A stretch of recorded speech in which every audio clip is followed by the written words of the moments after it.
আগামীকাল AFC champions league 2 এর প্রথম ম্যাচ খেলতে নামছে মোহনবাগান সুপার জায়ান্টস। প্রতিপক্ষ তুর্কমেনিস্তানের আহাল এফসি। কেমন দল আহাল, তাদের স্ট্রেংথস কি, তাদের উইকনেসেস কি, এবং আজকের এই ভিডিওতে আমরা বিশ্লেষণ করব যে মোহনবাগান কিভাবে খেলতে পারে এবং কিভাবে তাদের প্রস্তুত থাকতে হবে আহালের জন্যে। তো ভিডিওটা ভালো লাগলে লাইক এবং শেয়ার করতে কিন্তু একদম ভুলবে না। যারা প্রথমবার এসেছো এই চ্যানেলে এবং এখন এই চ্যানেলটাকে সাবস্ক্রাইব করনি, কিসের ওয়েট করছো, অবশ্যই সাবস্ক্রাইব করে নিও এরকম ডেইলি ইন্ডিয়ান ফুটবল আপডেট পাওয়ার জন্য। আপাতত চলো শুরু করবো ফার্স্টে আমরা ম্যাচ টেলিকাস্ট ডিটেলস নিয়ে। তাহলে দেখো, ম্যাচটি স্পোর্টস 18 এবং ফ্যান কোডে দেখানো হবে। যদি তোমরা লাইভ স্ট্রিম দেখতে চাও তাহলে fan code will be your go to app. এবার এই ফ্যান কোড অ্যাপেও সাবস্ক্রিপশন সিস্টেম আছে। তোমরা যদি শুধুমাত্র মোহনবাগানের ম্যাচেস দেখতে চাও তাহলে সেটার বোধহয় দাম মোটামুটি আই থিঙ্ক 59 বা 69 টাকা করা হয়েছে। আই থিঙ্ক সম্ভবত বোধহয় 59 টাকা। এবং এটা করলে তোমরা শুধুমাত্র মোহনবাগানের ACL 2 ম্যাচেস দেখতে পারবে। আর তোমরা যদি পুরো গোটা টুর্নামেন্টটার সাবস্ক্রিপশন নিতে চাও তাহলে সেটার দাম বোধহয় 99 টাকা রাখা হয়েছে। তো আমি বলবো যে 99 টাকারই পাসটা নিয়ে নিতে পারো, বিকজ গোয়ার ম্যাচেসও আছে। এবং কেন আমি এই কথাটা বলছি, ইটস বিকজ ইন্ডিয়ার জন্যে গোয়া এবং মোহনবাগানের প্রত্যেকটা ম্যাচেস থেকে কিছু অন্তত এএফসি ক্লাব পয়েন্টস বার করাটা ভীষণ ভীষণ ইম্পর্টেন্ট। বিকজ যদি আমরা এএফসির ক্লাব কম্পিটিশন র্যাঙ্কিং দেখি তাহলে ইন্ডিয়া এই মুহূর্তে 18 নম্বর র্যাঙ্কিংয়ে আছে এবং তুর্কমেনিস্তান আছে এই মুহূর্তে 20 নম্বর স্থানে। এবার ইন্ডিয়া 1+1 পাচ্ছে ACL 2 এর জন্য, অর্থাৎ একটা ডিরেক্ট এন্ট্রি আর একটা প্লে অফ এন্ট্রি।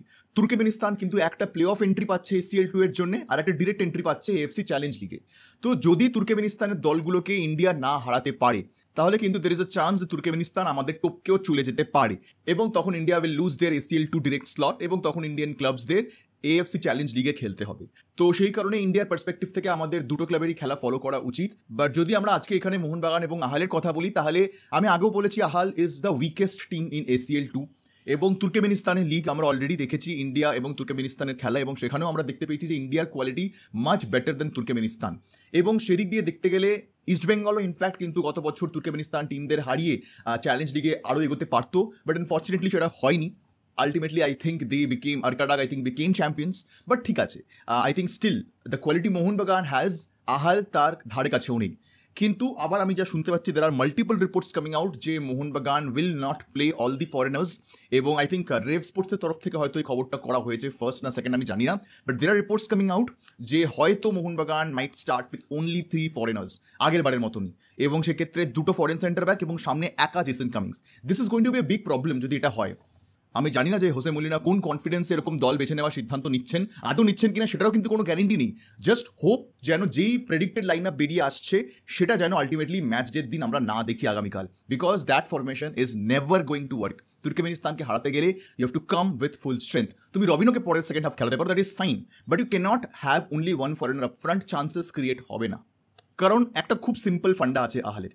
আমরা যদি আহালের খেলা দেখি বা আহালের প্লেইং স্টাইল কম্পেয়ার করি, আহাল যেহেতু low quality team and they know they are coming to face a better team than themselves, Ahal will sit back.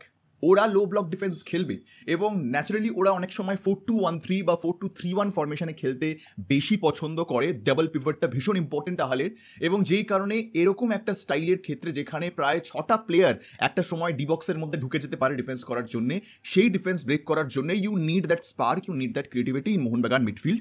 নাহলে কিন্তু আহালের ডিফেন্স ভেদ করে গোল করা একটু ডিফিকাল্ট হয়ে যাবে, এবং যত এরকম মিসপাসেস হবে ফাইনাল থার্ডে তত কিন্তু মোহনবাগান প্লেয়ার্সরা ফ্রাস্ট্রেটেড হয়ে যাবে এবং আলটিমেটলি সেটারই অ্যাডভান্টেজ আহাল নিয়ে কাউন্টারে কিন্তু খেলার চেষ্টা করবে। That is how they play. They are not a very high pressing team, but টিমটার সব থেকে বেস্ট স্ট্রেংথ হচ্ছে তাদের ডিফেন্সিভ শেপ মেনটেন করা। এরা শেপ ভেঙে কিন্তু এবড়ো খেবড়ো ফুটবল খেলে না, কম্প্যাক্ট খেলে, ফরমেশন মেনটেন করে খেলে, and they play to their strengths. তারা জানে যে আমাদের ওরকম কোয়ালিটি প্লেয়ার্স নেই, which is kind of their weakness also. They don't have top quality players. যারা খেলছেন তারা তুর্কমেনিস্তানে ইম্প্যাক্ট ফেলেছে, বাট এশিয়ার মঞ্চ কাঁপানোর মতন এরকম টপ কোয়ালিটি প্লেয়ার এই দলের কাছে নেই। So they know they have restrictions. তারা জানে যে তাদের কাছে মোহনবাগানের মতন টপ কোয়ালিটি ফরেনার্স নেই, যে কারণে তারা কিন্তু মোহনবাগান নিয়ে অত ভাববে না যে মোহনবাগানকে কিভাবে আটকাবো। Rather they will focus on how to play their own game, because যেই মুহূর্তে তারা মোহনবাগানকে কিভাবে আটকাবো এই মেন্টালিটিতে চলে যাবে তারা ফেসে যাবে, বিকজ তখন তাদেরকে মোহনবাগানের অনুযায়ী খেলতে হবে, which is not their style. So typically they will maintain a strong defensive core, এবং গোয়িং ফরওয়ার্ড তাদের যে দুটো উইঙ্গার আছে দে আর কোয়াইট পেসি উইঙ্গার্স, এবং সেই পেসের অ্যাডভান্টেজ তারা কিন্তু নেবে। এবং যেই কারণে যারা মোহনবাগানের ফুল ব্যাকস খেলবেন they will have to be very very strong, এবং যেই কারণে আমি বারবার বলছি I don't want Ashis Rai in that right back position for Mohun Bagan, because যেই প্লেটি দুরন্ত কাপে এরকম বাজে রকম ফাম্বেল করেছে, সে ACL এ কী করবে কেউ জানে না। And he is one of the most underperforming players in this whole team. But শুনছি তো নাকি যে ডুরান্ট কাপে যে ব্যাকলাইন ছিল মোহনবাগানের, দ্যাট উইল রিমেইন আনচেঞ্জড। তাহলে আমি জানি না কেন মেহতাবকে সাইন করানো হলো। If you can't play a foreigner like Alberto in CDM and start with Tom and Mehtab in the centre back position, তাহলে মেহতাবকে এসিএল এর আগে সাইন করার মানেটা কি? বিকজ মোহনবাগানের মাঝমাঠটা ভীষণ ইম্পর্টেন্ট হবে। আই থিঙ্ক যে কোনো ম্যাচেই মাঝমাঠ ভীষণ ইম্পর্টেন্ট হয়, বাট আমি এই ম্যাচে কেন এত বেশি এমফাসিস দিচ্ছি মাঝমাঠের উপরে, বিকজ খেলাটা আহাল মাঝমাঠ দিয়ে তৈরি করেই না।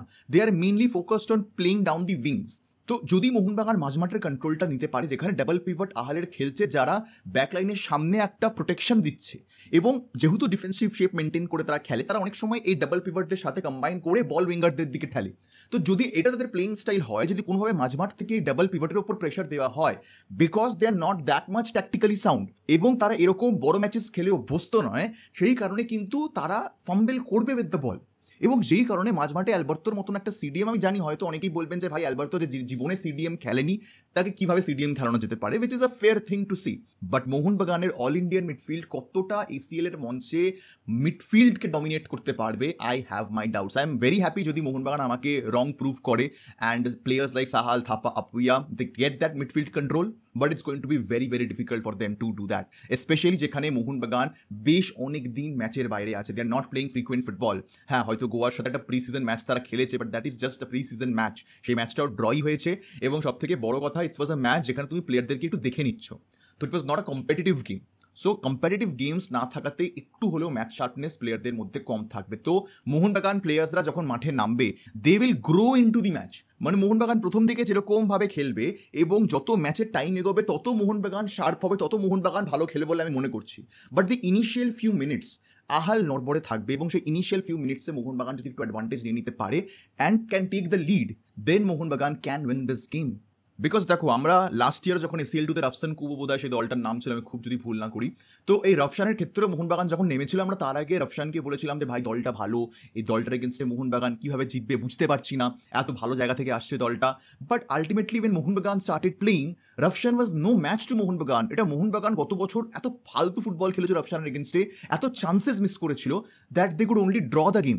বাট মোহনবাগান সেই ম্যাচ জিততে পারতো, এবং এই কারণেই ইন্ডিয়ান ক্লাবসদের এসিএল এ রেগুলারলি ফুটবল খেলাটা ভীষণ ইম্পর্টেন্ট। তবে গিয়ে কিন্তু আমরা অ্যাকচুয়ালি আমাদের ইন্ডিয়ান ক্লাবসদের স্ট্রেংথ বুঝতে পারবো। এখন আমি স্টিল বলবো যে আহালের থেকে Mohun Bagan better team, Mohun Bagan should win this game easily, honestly speaking. But again, আমাদের ক্ষেত্রেও ব্যাপারটা কিন্তু খুবই আনপ্রেডিক্টেবল। রাফসানের ম্যাচ ডিফিকাল্ট মনে হয়েছিল, বাট সেটা turn out to be an easier game. তারপর তো মোহনবাগান খেলতে পারেনি, সেটা আলাদা ব্যাপার, but Mohun Bagan could have won that game. সেরকমই আমরা আজকে বলছি হাল is an easy opponent, but match date দিন কী হবে সেটা কেউ বলতে পারে না। How Mohun Bagan will turn up in that game, এটাও ভীষণ ইম্পর্টেন্ট। বিকজ অনেক সময় খেলার ট্যাকটিক্যালির থেকেও বেশি মেন্টালিও হয়। But the only positive Mohun Bagan has is that এই প্লেয়ার্সরা এই মঞ্চে খেলে অভ্যস্ত, ফরেনার্সরা এই মঞ্চে খেলে অভ্যস্ত। তো মেন্টালিটির দিক থেকে আমার মনে হয় মোহনবাগান ঠিক থাকবে, এবং সবথেকে ইম্পর্টেন্ট হোম ক্রাউডের সামনে খেলা, ফ্যামিলিয়ার এনভায়রনমেন্ট, এর থেকে ভালো স্টার্ট মোহনবাগান এক্সপেক্ট করতে পারে না। এবং তাই জন্য আমার মনে হয় যে মোহনবাগানকে ভুলে যেতে হবে they are playing against foreign team or something like that. Treat them like any normal team, foreign team, domestic team, এই কনসেপ্ট থেকে আমাদের বেরোতে হবে। আমরা যেহেতু এসিএল এত রেগুলারলি খেলি না, আমাদের ইন্ডিয়ান ক্লাবসরা সেরকম পারফর্মও করে না, সেই কারণে আমরা এই ফরেন ক্লাব, ডোমেস্টিক ক্লাব এই জায়গায় চলে আসি। But if you look at competitions like UCL, Europa league, এরা তো প্রত্যেকেই ফরেন ক্লাবসদের একে অপরের এগেনস্টে খেলে। ওদের মধ্যে ভেতরেই এই ডিসক্রিমিনেশনটা নেই যে ভাই আমরা একটা ফরেন ক্লাবের এগেনস্টে খেলতে যাচ্ছি। ওরা ভাবেই না, ওরা এই কনসেপ্টটাকেই মাথায় আনে না। তো এই সেম জিনিসটা আমাদের ইন্ডিয়ান ক্লাবসদের মধ্যেও ইমপ্লিমেন্ট করতে হবে। But what I will say is, if I have to predict the game, I think Mohun Bagan should be winning this, and I think Mohun Bagan will be winning this game, given যে they will get chances and Mohun Bagan has to take those chances. ওরকম আলতু ফালতু shot নিয়ে যদি golden chances miss করে, দেন আমি বলে দিচ্ছি, যদি মোহন বাগান গোল্ডেন চান্সেস মিস করে, then that will come back and haunt them as football is intended to do. আহাল will win the game যদি মোহনবাগান নিজের চান্সেস ক্যাপিটালাইজ না করতে পারে। এবং সেই কারণে আরও important, Molina please don't experiment with 3 foreigners. ACL এর মঞ্চ এক্সপেরিমেন্ট করার জন্য নয়, অনেক এক্সপেরিমেন্ট করেছেন আপনি দুরন্ত কাপে, but you have to start with more than 4 foreigners to win this game. First match জিতে নাও, তারপর তুমি যা এক্সপেরিমেন্ট করার ভেতরে প্র্যাকটিস গ্রাউন্ডে করো, বাট ফার্স্ট ম্যাচে মোমেন্টাম পাওয়াটা ভীষণ দরকার। আমি জানি যে তিনি সেকেন্ড হাফে প্লেয়ার্স নামিয়ে হয়তো গেম চেঞ্জ করার ভাবনা চিন্তা রাখছেন, এবং ফার্স্ট হাফে হয়তো ইন্ডিয়ান প্লেয়ার্সদের উপরে চান্সটা দিচ্ছেন, but I am very sceptical of this move. যদি এটা হয় মেনে নিতে হবে, but ultimately weather this will be a right decision or not সেটা তো কালকের ম্যাচের এন্ডে আমরা বুঝতে পারবো। বাট যাই হোক, আমি আজকে আপাতত এখানেই শেষ করবো আজকের এই ভিডিওটা। অবশ্যই কমেন্ট সেকশনে তোমরা জানিও যে তোমাদের কি মনে হয়, কিরকম লাইন আপ হওয়া উচিত, কিরকম স্কোর লাইন হবে, কে জিতবে, কমেন্টে জানাতে কিন্তু একদম ভুলো না। দেখা হবে তোমাদের সাথে পরের ভিডিওতে, আর এই ভিডিও দেখার জন্য তোমাদের সবাইকে জানাবো ধন্যবাদ।